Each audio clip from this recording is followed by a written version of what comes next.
தலைவ தகப்ப நாகிய மோசே பாகம் 4. ஆண்டவர் மோசேயை எவ்வாறு தெரிந்து கொண்டு அவர் மூலமாய் இஸ்ரவேல் மக்களை எகிப்தில் இருந்து விடுவித்து அற்புதவிதமாய் நடத்தி வந்தார் என்பதையும், எவ்வாறு மோசே 40 நாட்கள் இரவும் பகலும் சீனாய் மலையில் ஆண்டவரோடு இருந்து 10 கற்பனைகள் உட்பட நியாயப்பிரமாணம் அனைத்தையும் இஸ்ரவேல் மக்களுக்கு பெற்று தந்தார் என்பதையும், இவற்றில் ஒவ்வொரு நிகழ்வில் பொழுதும் மோசே எவ்வாறு இஸ்ரவேல் மக்களுக்கு ஒரு நல்ல தலைவனாக தகப்பனாக இருந்து செயல்பட்டார் என்பதையும் கடந்த 3 பாகங்களிலும் கண்டோம். தொடர்ந்து எவ்வாறு மோசேயை கொண்டு ஆண்டவர் இஸ்ரவேல் மக்களை வழிநடத்தினார் என்பதை இந்த 4ஆம் பாகத்திலும் காண்போம்.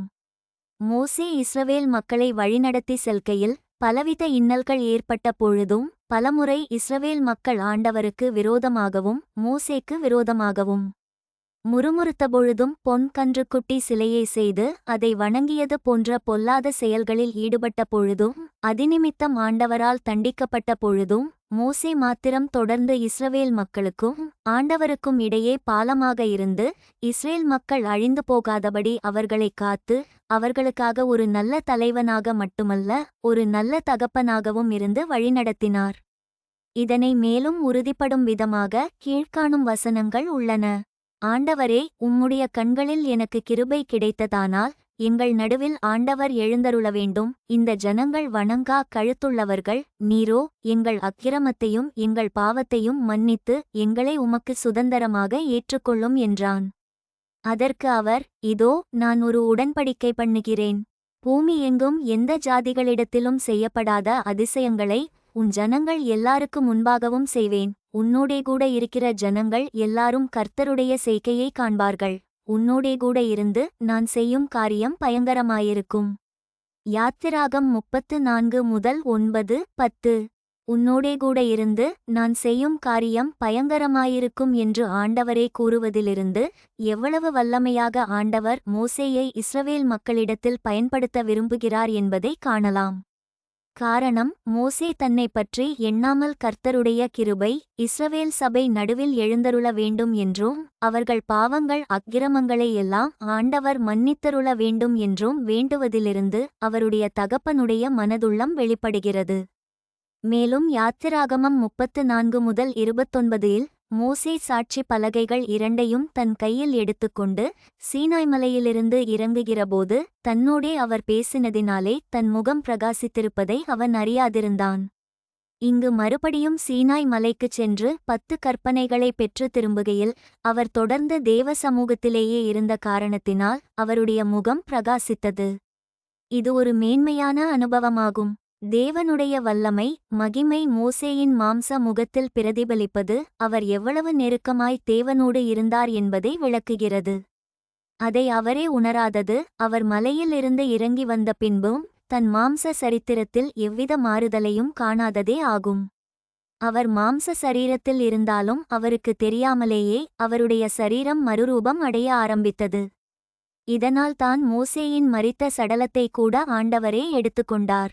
லேவியராகமம் 10 முதல் 1-3 வசனங்களில் பின்பு ஆரோனின் குமாரராகிய நாதாபும் அபியூவும் தந்தன் தூபகலசத்தை எடுத்து அவைகளில் அக்கினியையும் அதின்மேல் தூபவர்க்கத்தையும் போட்டு கர்த்தர் தங்களுக்கு கட்டளையிடாத அந்நிய அக்கினியை அவருடைய சந்நிதியில் கொண்டு வந்தார்கள்.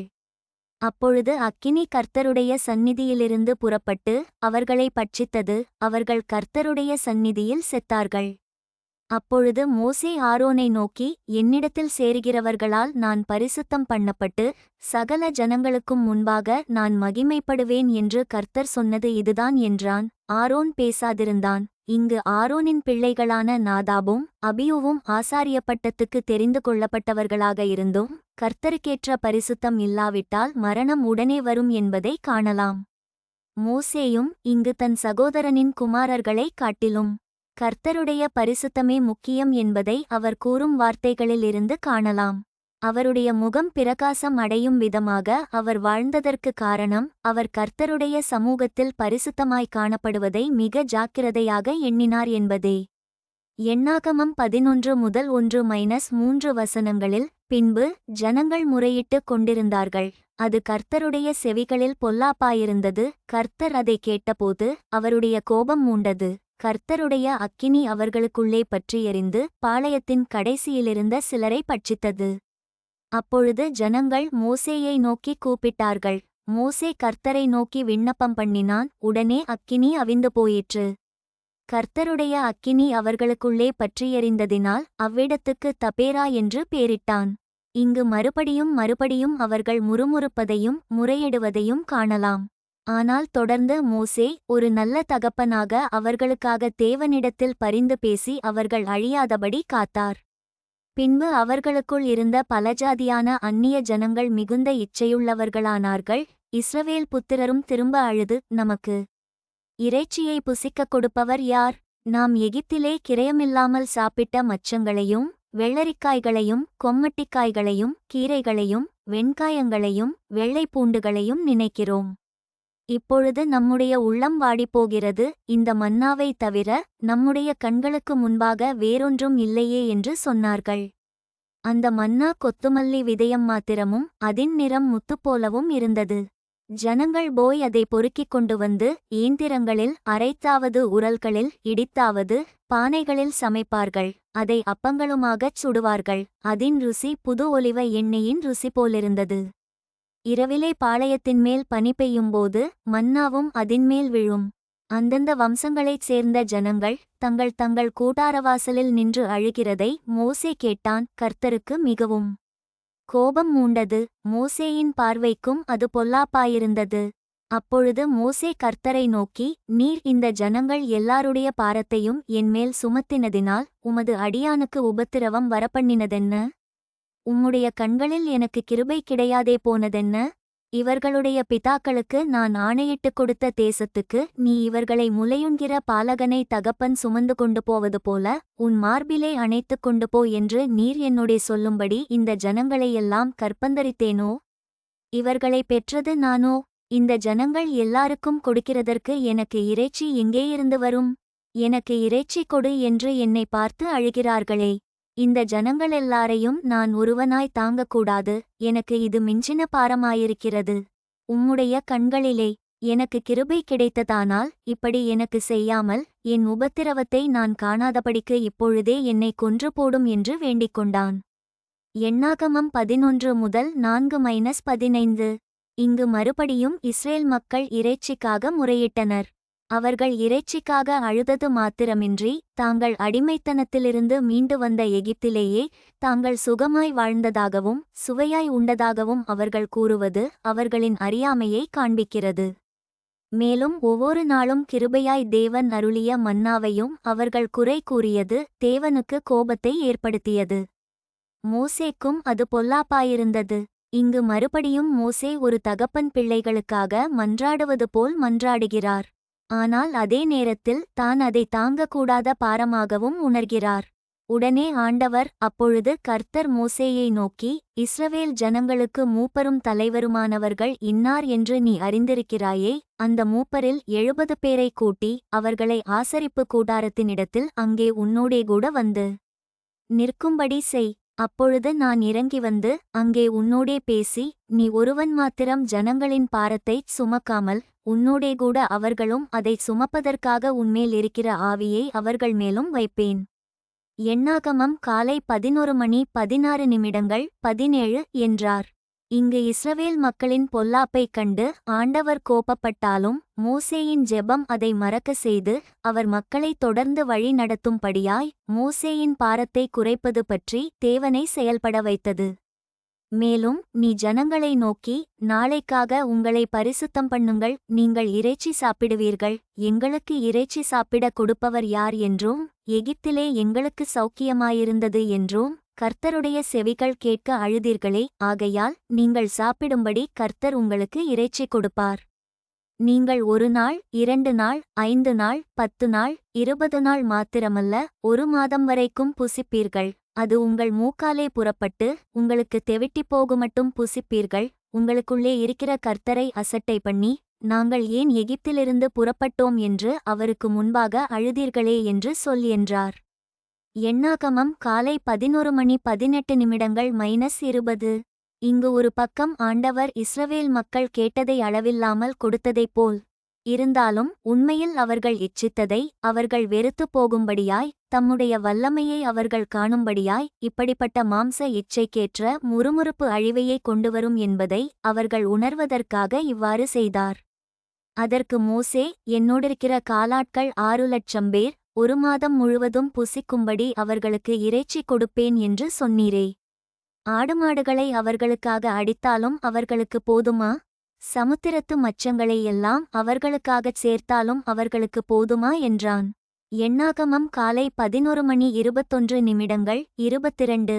மோசேக்கு கூட ஆண்டவர் எவ்வாறு இத்தனை பேருக்கு ஒரே நேரத்தில் இறைச்சி தருவார் என்பது சந்தேகமாயிருந்தது. ஆனால் ஆண்டவரோ அதற்கு கர்த்தர் மோசேயை நோக்கி, கர்த்தருடைய கை குறுகியிருக்கிறதோ? என் வார்த்தையின்படி நடக்குமோ நடவாதோ என்று நீ இப்பொழுது காண்பாய் என்றார். எண்ணாகமம் காலை 11:23. மேலும் அப்பொழுது மோசே புறப்பட்டு கர்த்தருடைய வார்த்தைகளை ஜனங்களுக்குச் சொல்லி, ஜனங்களின் மூப்பரில் 70 பேரைக் கூட்டி கூடாரத்தைச் சுற்றிலும் அவர்களை நிறுத்தினான். கர்த்தர் மேகத்தில் இறங்கி அவனோடே பேசி, அவன்மேலிருந்த ஆவியை மூப்பராகிய அந்த 70 பேர் மேலும் வைத்தார். அந்த ஆவி அவர்கள்மேல் வந்து தங்கின மாத்திரத்தில் தீர்க்கதரிசனம் சொன்னார்கள். சொல்லி பின்பு ஓய்ந்தார்கள்.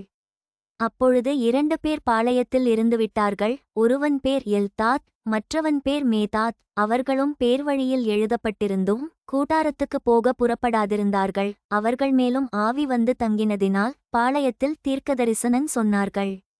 ஒரு பிள்ளையாண்டான் ஓடிவந்து, எல்தாதும் மேதாதும் பாளையத்தில் தீர்க்கதரிசனம் சொல்லுகிறார்கள் என்று மோசேக்கு அறிவித்தான்.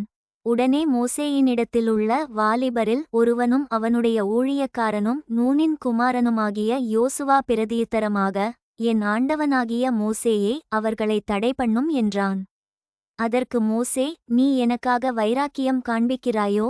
கர்த்தருடைய ஜனங்கள் எல்லாரும் தீர்க்கதரிசனம் சொல்லத்தக்கதாக கர்த்தர் தம்முடைய ஆவியை அவர்கள்மேல் இறங்கப்பண்ணினால் நலமாயிருக்குமே என்றான். எண்ணாகமம் காலை 11:24 இங்கு ஆண்டவர் மோசேயின் மீது அக்கறை கொண்டு அவர் மேல் இருக்கும் ஆவியை மற்றவருக்கு பகிர்ந்து கொடுப்பதும், அதே நேரத்தில் மோசேயோ தன் மேல் உள்ள ஆவியும் தேவ பிரசன்னமும் தனக்கு மட்டுமல்ல தன் மக்கள் அனைவருக்கும் கிடைத்தால் நலமாயிருக்குமே என்று அவர் கூறுவதும், இறைச்சிக்காக இச்சையோடும் முறுமுறுத்த மக்களின் மீது மோசே கொண்ட அன்பை வெளிப்படுத்துகிறது.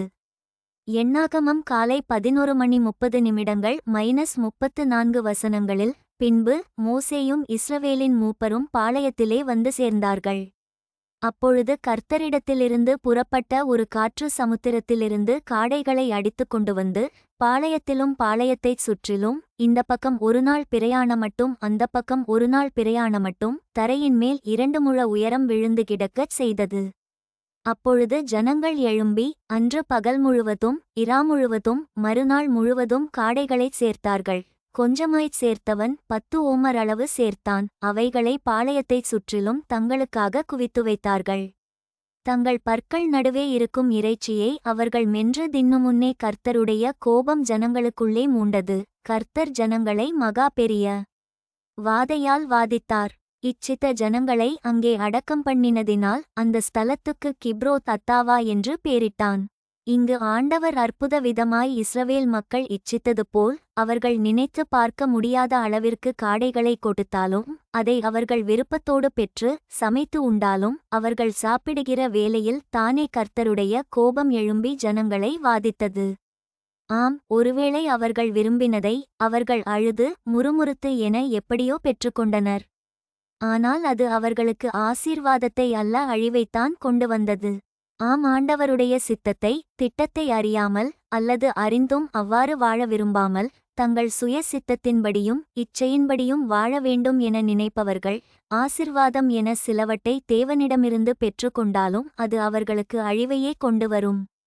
எண்ணாகமம் 12:1-3 எத்தியோப்பியா தேசத்து ஸ்திரீயை மோசே விவாகம் பண்ணியிருந்தபடியினால் மிரியாமும் ஆரோனும் அவன் விவாகம் பண்ணின எத்தியோப்பியா தேசத்து ஸ்திரீயினிமித்தம் அவனுக்கு விரோதமாய் பேசி, கர்த்தர் மோசேயைக் கொண்டு மாத்திரம் பேசினாரோ, எங்களைக் கொண்டும் அவர் பேசினதில்லையோ என்றார்கள். கர்த்தர் அதை கேட்டார். மோசேயானவன் பூமியிலுள்ள சகல மனிதரிலும் மிகுந்த சாந்த குணமுள்ளவனாயிருந்தான். இங்கு மோசேக்கு அவருடைய சொந்த சகோதரி மூலமாகவே எதிர்ப்பு வந்தது. மோசே பிறந்த பொழுது இந்த மிரியாம் மூலமாகவே ஆண்டவர் அவரை காத்தார்.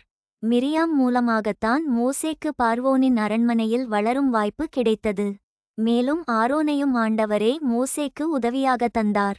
ஆசாரிய பட்டத்தையும் ஆரோனுக்கே கொடுத்தார். ஆண்டவர் எதற்காக மோசேயை தெரிந்து கொண்டார்? மோசேயோடு இணைந்து செயல்பட ஆண்டவர் தங்களுக்கு என்னென்ன பணிகளை கொடுத்துள்ளார் என்பதை நன்றாக அறிந்த இவ்விருவரும், மோசேக்கு உறுதுணையாக இருக்க வேண்டிய இவ்விருவரும், மோசேக்கு விரோதமாக அவர் ஒரு எத்தியோப்பிய தேசத்து ஸ்திரீயை விவாகம் பண்ணியிருந்த நிமித்தம் அவர் மனைவியை காரணம் காட்டி அவர் ஏதோ தேவனுக்கு எதிராய் இப்படி திருமணம் செய்தது போல், எனவே தாங்கள்தான் உண்மையாக ஆண்டவருக்கு ஊழியம் செய்வது போல் இவ்விருவரும் எங்களைக் கொண்டும் அவர் பேசினதில்லையோ என்று கூறுவது, மற்ற இஸ்ரவேல் மக்களைப் போல அவர்களும் மோசேயை பார்க்க நினைத்ததும் மோசேயைக் காட்டிலும் தங்களை உயர்த்த நினைத்ததும் வெளிப்படுகிறது. ஆனால் உண்மையில் மோசே எப்படிப்பட்டவர் என்பதை அவர்கள் மறந்து போயிருந்தனர். மோசேயை ஆண்டவர் சிநேகிதன் என்றார். அவர் மூலமாகவே அற்புதங்களை செய்தார். அவரிடமே 10 கற்பனைகளையும் நியாயப்பிரமாணத்தையும் ஆசிரிப்பு கூடார வேலையும் கொடுத்தார். வான மன்னாவை பொழிந்தருள பண்ணினார். தேவ சமூகத்திலேயே இருந்த அவருடைய முகம் தேவனுடைய மகிமையை பிரகாசிப்பித்தது. இவற்றில் ஒன்றையும் பெறாத இவர்கள் ஏதோ குடும்ப பிரச்சினை காரணமாக எத்தியோப்பிய தேசத்து ஸ்திரீயான மோசேயின் மனைவியை மட்டம் தட்ட நினைத்து மோசேக்கு விரோதமாகவே அவர்கள் பேசினர். வசனம் 12 முதல் 2 அருமையாக கூறுகிறது, கர்த்தர் அதை கேட்டார் என்று. ஆரோனும் மிரியாமும் இஸ்ரவேல் மக்கள் முன் மோசேயை அவர் விவாகம் பண்ணின எத்தியோப்பிய ஸ்திரீயினிமித்தம் குற்றப்படுத்த நினைத்தனர். ஆனால் அது மக்களிடம் போய் சென்றதோ இல்லையோ, உடனடியாக தேவ சமூகத்தை எட்டினது. வசனம் 12 முதல் 3 கூறுகிறது, மோசேயானவன் பூமியிலுள்ள சகல மனிதரிலும் மிகுந்த சாந்தகுணமுள்ளவனாயிருந்தான் என்று. ஒரு காலத்தில் கோபத்தால் ஒரு மனிதனை கொன்று போட்ட மோசே இப்பொழுது முற்றிலும் தன்னை தேவப்பணிக்கென அர்ப்பணித்தவராய் சகல மனிதரிலும் மிகுந்த சாந்தம் உள்ளவராய் இருந்தார். இஸ்ரவேல் மக்கள் முறுமுறுத்தபோது கோபப்படாமல் அவர்களுக்காக பரிந்து பேசிய மோசே தன் சொந்த சகோதரிக்கு விரோதமாக ஒன்று பேசாமல் அமைதியாக இருந்தார். ஆனால் ஆண்டவர் அவருக்காக வழக்காட உடனே இறங்கினார். எண்ணாகமம் 12 முதல் 4-9 வசனங்களில் சடுதியிலே கர்த்தர் மோசேயையும் ஆரோனையும் மிரியாமையும் நோக்கி, நீங்கள் 3 பேரும் ஆசரிப்புக் கூடாரத்துக்கு புறப்பட்டு வாருங்கள் என்றார். 3 பேரும் போனார்கள். கர்த்தர் மேகத்தூணில் இறங்கி கூடாரவாசலிலே நின்று ஆரோனையும் மிரியாமையும் கூப்பிட்டார். அவர்கள் இருவரும் போனார்கள். அப்பொழுது அவர், என் வார்த்தைகளை கேளுங்கள். உங்களுக்குள்ளே ஒருவன் தீர்க்கதரிசியாயிருந்தால் கர்த்தராகிய நான் தரிசனத்தில் என்னை அவனுக்கு வெளிப்படுத்தி சொப்பனத்தில் அவனோடே பேசுவேன். என் தாசனாகிய மோசேயோ அப்படிப்பட்டவன் அல்ல. என் வீட்டில் எங்கும் அவன் உண்மையுள்ளவன். நான் அவனுடன் மறைபொருளாக அல்ல, முகமுகமாகவும் பிரத்தியட்சமாகவும் பேசுகிறேன். அவன் கர்த்தரின் சாயலைக் காண்கிறான். இப்படியிருக்க நீங்கள் என் தாசனாகிய மோசேக்கு விரோதமாய் பேச உங்களுக்கு பயமில்லாமற் போனதென்ன என்றார். கர்த்தருடைய கோபம் அவர்கள் மேல் மூண்டது. அவர் போய்விட்டார். இங்கு மோசேயை இஸ்ரவேல் ஜனங்கள் முன் வெட்கப்பட வைக்க வேண்டும், சிறுமைப்பட வைக்க வேண்டும் என்று ஆரோனும் மிரியாமும் நினைத்தனர். ஆனால் அவர்கள் பேசிய பேச்சு பரலோக தேவனையே இறங்கி வரசெய்து மோசேக்கு ஆதரவாய் பேச வைத்தது. இங்கு ஆண்டவர் மாத்திரமே மோசேயின் இருதயத்தை நன்றாக அறிந்திருந்தார். தான் கொடுத்த பணிக்காக மோசே எவ்வளவு தியாகம் செய்தார், எவ்வளவு கடினமான சூழ்நிலையை கடந்து வந்தார். தன்னை பற்றியோ தன் குடும்பத்தை பற்றியோ கவலைப்படாமல் இஸ்ரவேல் மக்களுக்காகவே அவர் வாழ்ந்தார் என்பதை தேவன் அறிந்திருந்தார். எனவே மோசேக்கும் மற்றவர்களுக்கும் உள்ள வித்தியாசத்தை ஆண்டவரே கூறினார். மோசேயை தன் தாசன் என்றார். என் வீட்டில் எங்கும் அவன் உண்மையுள்ளவன் என்றார். மேலும் அவன் கர்த்தரின் சாயலை காண்கிறான் என்று கூறி மோசேயின் மேலான ஆவிக்குரிய வாழ்வு குறித்து ஆண்டவரே சாட்சி கொடுத்து, இப்படிப்பட்ட மோசேக்கு விரோதமாய் பேச உங்களுக்கு பயமில்லாமல் போனது என்ன என்றார். இதை கேட்ட மோசேக்கு வேறு எதுவும் தேவையில்லை. ஆண்டவருக்கு உண்மையாய் வாழ்ந்த மோசேக்காக ஆண்டவரே வாதாடினார். வாதாடினது மட்டுமல்ல, மேகம் கூடாரத்தை விட்டு நீங்கி போயிற்று. மிரியாம் உறைந்த மழையின் வெண்மை போன்ற குஷ்டரோகியானாள். ஆரோன் மிரியாமை பார்த்தபோது அவள் குஷ்டரோகியாயிருக்க கண்டான். எண்ணாகமம் நண்பகல் 12:10. ஆம், மிரியாமும் ஆரோனும் மோசேயை தள்ளிவிட்டு தாங்கள் பெரியவர்களாக தலைவர்களாக நினைத்தனர். ஆனால் ஆண்டவரோ மிரியாமை யார் நடுவிலும் குடியிருக்க முடியாதபடி குஷ்டரோகம் பிடிக்க செய்தார். அப்பொழுது ஆரோன் மோசேயை நோக்கி, என் ஆண்டவனே, நாங்கள் புத்தியீனமாய்ச் செய்த இந்த பாவத்தை எங்கள் மேல் சுமத்தாதிரும். தன் தாயின் கர்ப்பத்தில் பாதி மாம்சம் அழுகிச் செத்துவிழுந்த பிள்ளையைப் போல அவள் ஆகாதிருப்பாளாக என்றான்.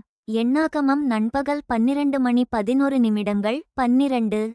இப்பொழுதுதான் இவ்விருவருக்கும் புத்தி வந்தது. மறுபடியும் ஆரோன் மோசேயை நோக்கி கெஞ்சத் தொடங்கினார். அப்பொழுது மோசே கர்த்தரை நோக்கி, என் தேவனே, அவளை குணமாக்கும் என்று கெஞ்சினான். எண்ணாகமம் நண்பகல் 12:13. இங்கு மோசே இஸ்ரேல் மக்களுக்காக அவர்களை ஆண்டவர் மன்னிக்கும்படியாய் எப்படி கெஞ்சினாரோ அப்படியே தன் சகோதரிக்காகவும் கெஞ்சினார். இங்கு ஒரு இடத்தில் கூட மிரியாமும் ஆரோனும் இப்படி பேசின பொழுதிலும் அவர் அவர்களுக்கு எதிராக ஒரு வார்த்தையும் கூறவில்லை. மக்களிடம் தான் யார் என்று நிரூபிக்க முற்படவில்லை, அல்லது தேவனிடம் முறையிடவில்லை. காரணம், அவர் இவை எவற்றையும் பெரியதாக எடுத்துக்கொள்ளவில்லை. அவர் எண்ணமெல்லாம் ஆண்டவருக்கு முன்பாக உண்மையாக வாழ்ந்து அவர் பணி செய்ய வேண்டும் என்பதே. எனவே ஒவ்வொரு சூழ்நிலையிலும் ஒரு நல்ல தலைவனாக, நல்ல தகப்பனாக அவரால் செயல்பட முடிந்தது. இங்கு மோசேயின் வேண்டுதலை கேட்ட ஆண்டவர், கர்த்தர் மோசேயை நோக்கி, அவள் தகப்பன் அவள் முகத்திலே காரித் துப்பினதுண்டானால் அவள் 7 நாள் வெட்கப்பட வேண்டாமோ, அதுபோலவே அவள் 7 நாள் பாளையத்துக்கு புறம்பே விலக்கப்பட்டிருந்து பின்பு சேர்த்துக் கொள்ளப்படக்கடவள் என்றார். அப்படியே மிரியாம் 7 நாள் பாளையத்துக்கு புறம்பே விலக்கப்பட்டிருந்தாள். மிரியாம் சேர்த்துக் கொள்ளப்படுமட்டும் ஜனங்கள் பிரயாணம் பண்ணா திருந்தார்கள். பின்பு ஜனங்கள் ஆஸ்ரோத்திலிருந்து புறப்பட்டு பாரான் வனாந்தரத்திலே பாளையமிறங்கினார்கள். எண்ணாகமம் நண்பகல் 12:14. -16. இவ்வாறு மோசே பார்வோனின் மூலமாக, மற்ற புறஜாதிகள் மூலமாக, தன் சொந்த ஜனங்கள் மூலமாக, இறுதியாக தன் ஊழியத்தில் தன்னோடு தோள் கொடுத்து ஊழியம் செய்த தன் சொந்த சகோதர சகோதரி மூலமாகவும் முறுமுறுப்புகள் எதிர்ப்புகள் ஏற்பட்டாலும் அமைதியாக அவர் தேவப்பணி செய்வதனையே ஜாக்கிரதையாக கொண்டு இருந்தார். தேவனுக்கு முன்பாக எவ்வாறு பரிசுத்தமாயிருக்க வேண்டும் என்பதை அறிந்திருந்தார். எல்லாவற்றிற்கும் மேலாக தேவ சமூகத்திலேயே தங்கியிருப்பதையே அவர் பாக்கியமாக எண்ணினார். தேவனுடைய சாயலையும் பிரசன்னத்தையும் வல்லமையுமே அவர் வாஞ்சித்தார். இவ்வாறாக அவர் தொடர்ந்து இஸ்ரவேல் மக்களை வழிநடத்தினார்.